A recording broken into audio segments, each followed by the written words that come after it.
Hey everyone, Sharkquado here, talking about the new event that just dropped on the JP server today, the Tunguska Sanctuary event. First up, just to state the obvious here, if you are not looking for spoilers about this event, then please turn back now. This is your warning, spoiler alert. We will be talking about the event, the new servants, the new craft essences. Obviously, we don't know the story of the event yet, so you don't have to worry about that. But if you're not looking to find out about the event servants or the CEs, then please do turn back now. So the Tunguska Sanctuary event just started today, and already we can see some potential pitfalls for players to find themselves in. Basically, we're looking to answer the question, is this event bait? Obviously, we've had bait banners before in FGO, we're no stranger to that, but what about an entire bait event? So the Tunguska Sanctuary event is a raid event. It's timed immediately after a lottery, which is typically the time that most players empty out their AP reserves, using not only apples, but in some cases, Saint Quartz as well. Raids are one of the most sensible times to spend apples, but with many players having very few or even no apples left, the only option left to take full advantage of these raids would be Saint Quartz refills, especially if the raid drops are worth farming. As we recently saw in a Guda rerun, players on the JP server are still unparalleled in their ability to demolish raids in a short amount of time, and I doubt that will change with this event, especially since we know that this is not LB 6.5. So let's talk about the event itself. First, this is the banner. You see 2 new servants, you see 6 new craft essences. It's important to note that 3 of those are event and 3 are just new craft essences to the game in general.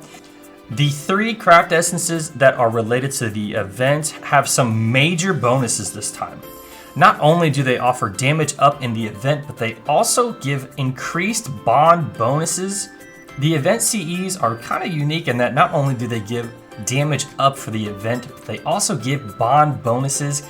These are not small bonuses either. For the 3-star new Hessian Lobo craft essence, it's a 10% bond up to party, 15% MLB, and 20% special damage up, 30% at MLB, and it only goes higher from there.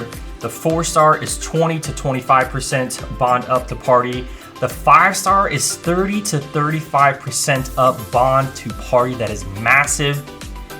Additionally, the special damage up on the 4-star is 50 to 65%, and the 5-star is 80 to 100%.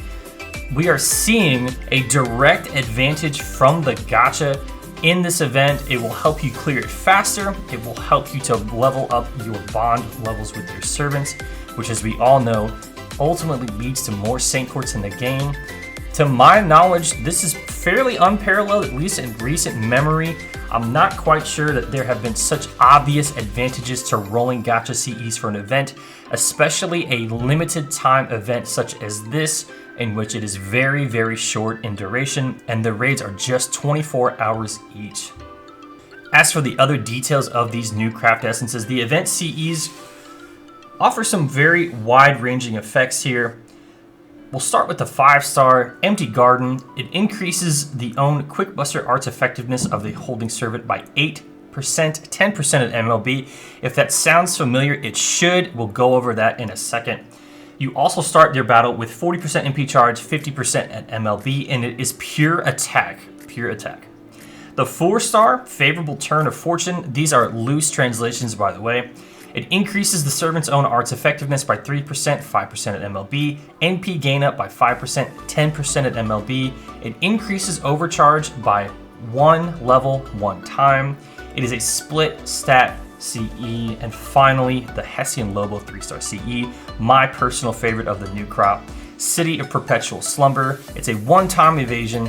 It's critical strength up 3%, 5% at MLB, and NP gain up 3%, again 5% at MLB. Pure attack stat on that craft essence. The 3 new CEs that are not on raid up, they will just be hanging around going forward. Looking at these 3 here, we do have Guardians or Guardians of the Garden. You start battle with 30% on your NP gauge, that's 50% of your MLB, and you increase your NP gain by 15%, that's 20% at MLB. This is a 4-star CE. It makes sense that it is a split stat CE because for a 4-star CE, getting 50% NP gauge and 20% NP gain, that's very strong for a 4-star CE. Moving on from there, we do have the 3-star CE of this crop. It is the Hamurahara Academy Student Council President. That's Issei right there. It increases NP gain for self by 25 to 30%. If that sounds familiar, it should. This is an immediate power creep to another CE, again, that we will go over very soon. Fortunately, that craft essence is getting phased out anyway. Last but not least, we do have the 5-star CE being added here. It's Winter Saint. You gain 4% NP gauge per turn, that's 5% of MLB. You also increase your NP damage by 25%, 30% of MLB, and it is pure attack stat. There are a few servants that come to mind that this will immediately benefit and will be great for them on challenging content going forward.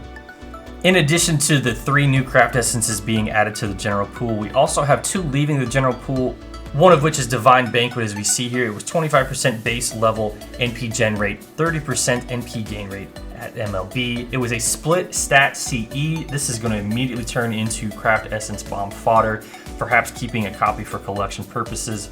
Otherwise, it is immediately power crept by Hamurahara Academy Student Council President. They offer identical NP gain stats, 25% base, 30% MLB. They are also both split stat attack and HP, so you're not actually losing a whole lot in that regard. You're keeping the same NP gain and you're saving party cost. So anytime you are looking to replicate the effects of Divine Banquet, look no further than Hamurahara Academy Student Council President. It will get you the same NP gain, again at a much lower cost. You can't beat that. The second craft essence that's getting phased out from the general pool is Yigda Millennia's Pedigree. It was one that increased poison, curse, and burn resistance by 25%, 35% at MLB. This one is not getting immediately power crept by any new craft essences. However, one that is getting very much superseded and very close to replicated in its effects, if not better, is Before Awakening. In my opinion, one of the worst 5-star CEs in the game. It was Buster Arts and Quick Performance up by 8%, 10% MLB, and Defense up by 8% or 10% MLB. A general buff across the board for your servant. They're going to take a little bit less damage. They're going to do a little bit more damage in their Buster Arts and Quick Performance. That's fine. It was also attack only. We now see on the new 5-star craft essence for the Tamamo art here, Empty Garden, it's Quick, Buster, and Arts Effectiveness up by, again, 8%, 10% at MLB, but instead of defense up by 8 or 10%, this time you are getting 40% NP charge, MLB being 50%, and it's also still pure attack. In my opinion, this is a direct power creep. For a craft essence that was not widely used anyway, now players can look to get another 50% MLB charger should they seek to roll heavy on this banner. Speaking of rolling heavy, I actually don't recommend that players look to do so on this banner. Unless you are a collector, this one is going to be a reasonably easy skip. And that's the case for a few different reasons. One, the fact that the SR rider is very forgettable. Honestly, the 4-star rider is not exactly one to get excited about in my opinion. She's pretty obvious bait. She's a booba, waifu. I do hope she has a strong presence in the story, or at least a memorable one, because as far as her kit goes and her design goes, I'm actually not going to go into detail on it all because it's such clear bait that I'm not even going to touch it. As for the SSR, this is Tai Gong Wong. Tai Kobo is his true name. I will be calling him Tai. He looks very appealing on paper. Tai is an SSR rider. He's quick AoE. Tai Gong Wong does out damage Achilles, who is probably the most immediate comparison you can make. He does out damage him even at a basic level simply because Tai offers all 4 stacks of multiplicative damage in his kit. In addition, as we look at his skills here, skill 1 is quick card effectiveness, attack and NP damage up for all allies. Again, he hits all 4 aspects of the multiplicative damage that we'll look at in just one second.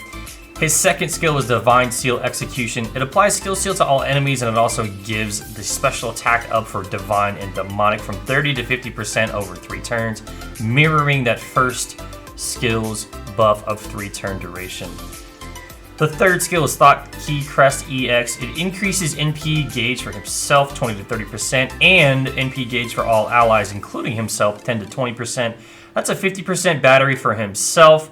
Even if you leave it at base level, it is 30% for himself because of the 20% and 10% right there. His Noble Phantasm is Percussion Whip. It applies super effective damage against divine enemies. That is the 4th aspect of our multiplicative damage chart to come shortly. It also applies quick resistance down to all enemies after applying damage. Interestingly, his 3rd append skill is Attack Up against Foreigner class enemies. We mentioned that multiplicative damage chart. Ty checks off all of them just within his kit himself. He doesn't need anybody else to give any of these. He does have Attack Up on his 1st skill. He has Card Color buff on his 1st skill, and NP Damage Up, which is that Type 3 buff you see here. Moving forward, you also see that he has the Power mod and the NP Super Effective mod. Both of those are going to be multiplicative as well. NP Damage Up and Power mod are additive though. As we're about to see from Raden Taiso, the NP damage list spreadsheet that they maintain has been updated. It looks very good for Ty. As you can see here, Ty is no slouch when it comes to the damage department, falling behind only the Buster Servants. He does outpace Achilles, Odysseus, and Da Vinci Rider. However, when you look at the special effects damage, it's a very clear and definitive step up from all other servants who fit this AoE Rider category. He can do 65,266 at NP1 with his special effects. That is nearly double the next highest at Iskandar, 37,588. It only gets better from there at NP5 with special effects. You're looking at 108,777. That is per enemy. That is without any other buffs being applied. And again, he can give himself all 4 aspects of that multiplicative damage chart that we saw. So he's very capable of doing huge damage. Very capable in that regard. As if that wasn't seemingly impressive enough, his Bond CE also offers the special damage up against divine and demonic enemies. It is 15% each. It's one of the few times that you can slap a CE on someone and incorporate one of the less common aspects of that multiplicative damage that we have been talking about at length. So on paper, it does look as if Ty is a can't-miss AoE rider. He's quick. He can potentially loop depending on the enemy node and your K-scope availability. If you're going into a caster node against the doors, for instance, yes, he can double Scotty loop. So Ty looks very impressive on paper, not just his Bond CE, but his multiplicative damage, his power mods, his kit, his skills, all of that. Looks great, looks impressive. Thankfully, as a quick AoE with class advantage against casters, he fills a gap in the game that we really needed to address. Not to mention these 3. Ty certainly looks powerful on paper, and damage-wise he is, but he doesn't really feel a need for not only the quick meta, but for most veteran players as well. One could argue that they created a character who seems OP by incorporating so many damage multipliers into one legendary character whose lore is tied into already present fan favorites, that when we're this close to New Year's, it seems like bait to have not only Ty on a banner right now, but also the 4-star rider who again is pretty clearly just waifu bait. So overall, we have an event that rewards refilling your AP, craft essences that reward rolling by making the event easier and giving extra bond to servants, and a banner showing new craft essences that are not on rate up with a Booba Bait Waifu VTuber Dragon Rider, and an uninspiring addition to the jam-packed roster of quick AoE servants who already have class advantage against casters. All of that coming right before the second most anticipated time of year, second only to anniversary, for a new servant to be revealed. In my opinion, this entire event is bait. But on the bright side, this could mean that the New Year servant is going to be huge, since they could be dropping this bait event on us in order to try and completely deplete St. Court's reserves before a banner they know will want to roll on. Thank you so much for watching, and if you enjoyed this content, please leave a like and subscribe below. Until next time, I will see y'all on Twitch at twitch.tv/Sharkquado. Take care of yourselves. Later, guys.